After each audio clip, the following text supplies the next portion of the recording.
Следващата сцена ми е любимата така да е препратка към Дюн. Сигурно много от гледалите филма са я разпознали.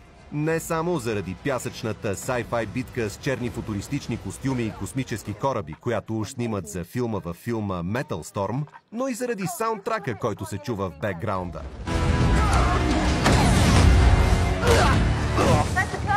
Който просто няма как да не напомня на иконичната мелодия на композитора Ханс Цимър и изпълнителката Лойре Котлер, която се дере с всичко от себе си в Дюн.